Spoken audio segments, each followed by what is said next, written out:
It's a chance for North Korea and leader Kim Jong-un to show the world some muscle. Military specialists keep a close eye on Pyongyang's military parades for clues about developments in the North's capabilities. And today, they were not disappointed. First came submarine-launched ballistic missiles, armed with new technology. And the new Pukgongsung-2, or Polaris, medium-range missiles, never before seen in public. But what took most by surprise was the public unveiling of an apparently new intercontinental ballistic missile. There are fears that the North could develop a nuclear warhead small enough to fit it and strike US soil.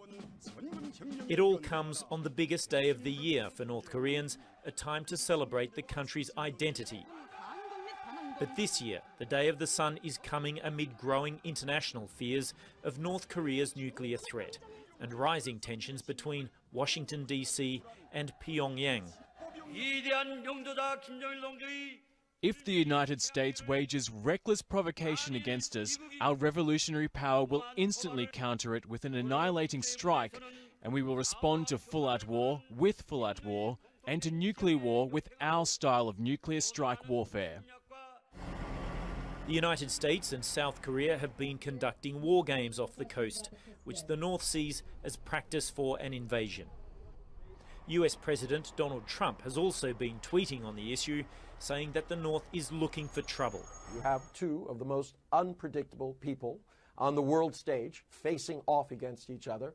You have armed armadas in position, and you have 11,000, reportedly, pieces of artillery aimed at Seoul. It's an explosive situation. The question is, how will it be resolved? The arrival of the US Naval Strike Force is further antagonizing the North. But whether the US is willing to strike North Korea while its Vice President, Mike Pence, is in South Korea remains to be seen. Mr. Pence will spend Easter Sunday with troops and meet business and political leaders before heading to Japan on Tuesday. Craig Leeson, Al Jazeera, Seoul. Well, many people are wondering just how capable the DPRK missiles are. According to Washington-based Center for Strategic and International Studies, well, Pyongyang's short-range missile KN-2 can reach as far as 170 kilometers. It is a solid-fueled and highly accurate mobile missile, and now the widely deployed Hwasong series are capable of striking targets from between 300 to 1,000 kilometers away, allowing them to reach as far as Japan. Hundreds of Hwasong missiles are believed to have been deployed by the DPRK military already. And No-Dawn is the country's other operational ballistic missile, whose estimated range is from 1,200 to 1,500 kilometers. It can cover most of Japan. As for Pyongyang's ambitious intercontinental missile program, they have developed the Taebodong-2, and that rocket can reach as far as Hawaii. It is not believed that capable of striking continental United States yet. Hopes faded on Sunday for the survival of an estimated 100 people trapped under a landslide at a giant rubbish dump in the Sri Lankan capital. Police say the known death toll from the disaster has risen to 26. The 300-foot-high dump collapsed after flames engulfed it late on Friday, burying as many as 145 homes. The police say they are investigating whether the landslide was natural or man-made. Residents of the area had been demanding the removal of the dump, saying it was causing health problems. The government had said it would remove it soon under an infrastructure plan. Authorities said at least 20 people were arrested after violence broke out between groups of supporters and detractors of President Donald Trump holding rallies in downtown Berkeley. About 200 people were at Berkeley's Martin Luther King Jr. Civic Center Park when several fights broke out. Dozens of police officers in riot gear standing nearby quickly arrested one man. Others were arrested after several skirmishes. Police put up a makeshift barrier of plastic orange poles and orange fence mesh to separate both sides, but that quickly came down as demonstrators started punching and kicking each other, while pepper spray and firecrackers are thrown to the crowd. Pope Francis began his traditional Easter Mass in Rome on Sunday with thousands of the faithful Christians and notably heightened security measures. According to Breitbart, the entire area around St. Peter's Basilica was blocked off. Only a few access points were made available, and those admitted had to have their bags inspected. Access to St. Peter's Square itself was only possible after security checks similar to those at airports. Hundreds of police and security forces stood guard at Easter Mass, the highlight of the Christian calendar. The Mass followed Francis's Good Friday prayer, in which he deplored the suffering of migrants, victims of racism, and the persecution of Christians around the world.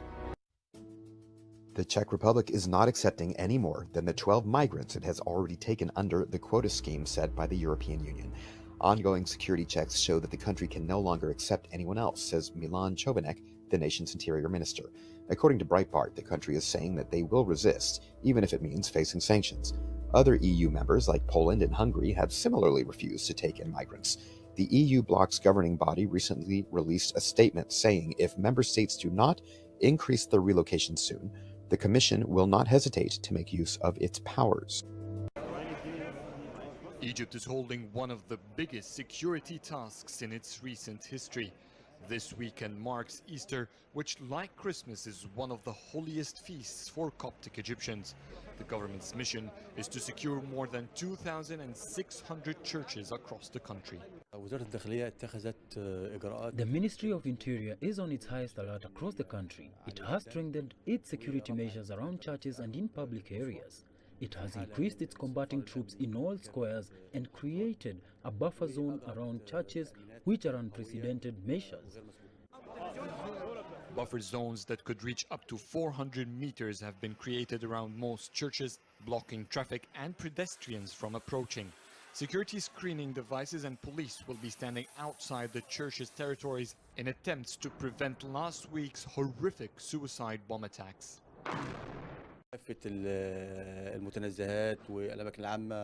All public parks now have investigative police members dressed in civilian clothes. That's in addition to dividing their troops among small areas so that there would be a speedy intervention in case of any emergency breaks, God forbid. All police forces have been recalled to duty. All holidays have been cancelled. The Interior Ministry has not announced the number of troops pushed to the streets. Egypt has never taken such extreme measures to secure this number of churches all at once. The country is still mourning, and the authorities are adamant that ISIL's threat of further attacks won't take place this Easter. Well, the European Union is calling on the Turkish authorities to seek the broadest possible national consensus. EU administrators have issued a joint statement. It says Turkey's implementation on the constitutional amendments will be assessed in light of the country's obligations as an EU candidate country. And Germany's foreign minister has urged the Turkish people to remain calm. He says Germany will respect the results that came about in a free and democratic vote. A wall of tattered and dirty backpacks, tucked away inside the American dreams of the people that carried them. They all belong to migrants trying to reach America through the Sonoran Desert along the U.S. and Mexico border. Evidence of the human stories that are at the heart of the issue of migration. The everyday things they packed for their journey, abandoned en route after they were no longer needed, some perhaps dropped by mistake or left by those who didn't survive. All of it is now art, part of an exhibit at the Parsons School of Design at the New School in New York. They were collected by Jason De Leon, an anthropologist and professor. For years, he's led expeditions to the desert to salvage and catalog the artifacts. Looking at things like tattered Bibles, worn out sneakers, family photos that have been recovered, these items speak to different people's experiences during this really horrific process. And you know, for me, collectively, they speak to a process that literally millions of people have gone through. On a 2012 research mission, De Leon and his students not only came across artifacts, but also a body of a young migrant from Ecuador. Some of the students were so impacted by what they saw, they got the GPS coordinates tattooed on their body in order to never forget it. And now that's been part of the exhibit. These are all artifacts that were collected on the border between Arizona and Mexico, and they were on the Arizona side. De Leon collaborated with two artists to bring this together. It's traveling across the country just as President Donald Trump begins to fulfill his campaign promises to deport illegal immigrants and build a border wall. No matter what you think about illegal migration, pro, con, whatever, Nobody should be dying in the desert, and that's what's happening. So this is what this exhibition is about. The stories of real people through their personal belongings left on the ground in the desert in their search for opportunity they can't find at home. Gabriel Elizondo, Al Jazeera, New York. 9 people were wounded by gunfire on Sunday at an after-hours club in Columbus, Ohio, with injuries ranging from minor to life-threatening, police said. An argument broke out around 3:20 a.m. inside the J&R Party Hall, Columbus police said in a statement. 5 females and 4 males were shot, the statement said. At this point in the investigation, there is no information available on the suspects. Hours after North Korea failed a missile test, National Security Advisor Lieutenant General H.R. McMaster said the United States' problem with the country is coming to a head. He also said all of America's options are on the table, undergoing refinement and further development in reaction to North Korea's nuclear program. The attempted launch occurred a day after Kim Jong-un's regime showed off a bunch of new weapons at a large-scale military parade on the country's most important holiday. South Korean and U.S. intelligence officials are still trying to determine what type of missile was used. On Sunday, amid turmoil over North Korea's military threats, U.S. Vice President Mike Pence arrived in South Korea to begin a 10-day trip. During an Easter dinner, Pence said of a recent attempted missile launch from North Korea, "This morning's provocation from the North is just the latest reminder of the risks each one of you face every day in the defense of the freedom of the people of South Korea and the defense of America in this part of the world." Pence added to reporters that he has also spoken to President Donald Trump twice on Sunday. Pope Francis denounced oppressive regimes in his Easter message Sunday, but in an apparent call for restraint, urged world leaders to prevent the spread of conflicts amid tensions in North Korea and Syria. Francis spoke in front of tens of thousands of people that were under exceptional security measures. St. Peter's Square had heavy security following the recent attacks against pedestrians in London and Stockholm. Francis spoke of God walking beside all those forced to leave their homelands as a result of armed conflicts, terrorist attacks, famine, and oppressive regimes. Sarah Silverman joined in the tax march protest in New York City Saturday. The comedian demanded Donald Trump release his tax returns in a fiery speech, saying, "Show us your fucking taxes, you emotional child."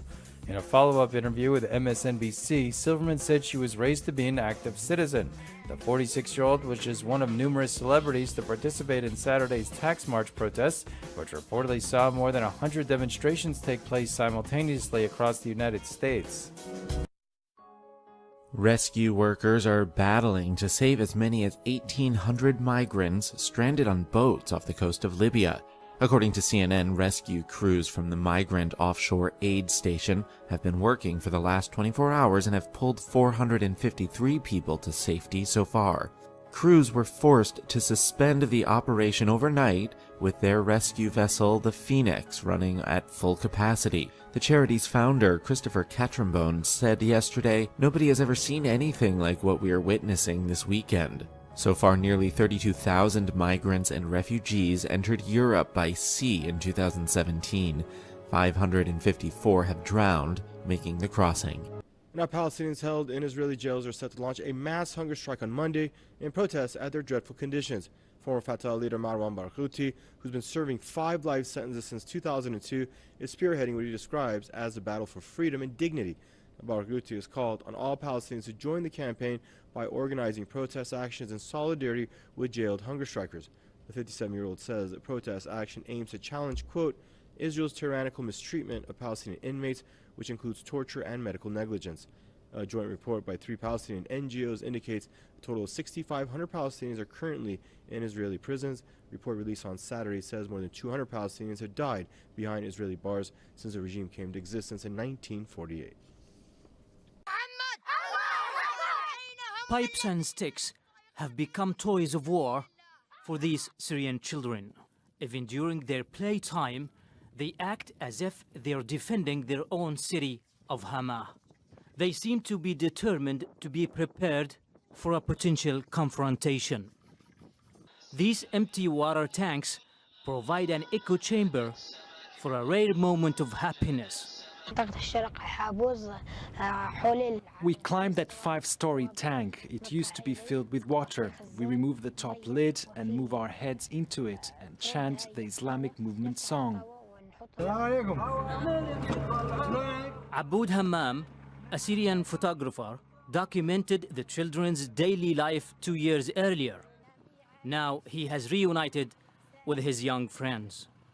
They have grown up. Some of them have been killed in airstrikes launched by the Syrian regime, while others have been displaced with their families. But Wael and his friend are still here. This time, they hold real weapons because they have become fighters with the Syrian opposition. We were young children 2 years ago or more, and now, thank God, we have become men and can carry weapons. Hundreds of Syrian children have joined armed groups in Syria, willingly or unwillingly. According to UNICEF, over 850 Syrian children were recruited into the conflict last year. They were used as executioners, suicide bombers, and prison guards. Mahmoud Abdulwahid, Al Jazeera. On Sunday, President Trump took to Twitter to lash out against tax day protesters who demanded Trump release his returns. The president tweeted, "The election is over," and then accused the demonstrators of being paid protesters. Hours after wishing followers a happy Easter, Trump praised his presidential win and criticized those taking issue with his tax history. The tax day protesters organized in order to pressure the president to release his returns, as nearly all presidential candidates have done since the 1970s.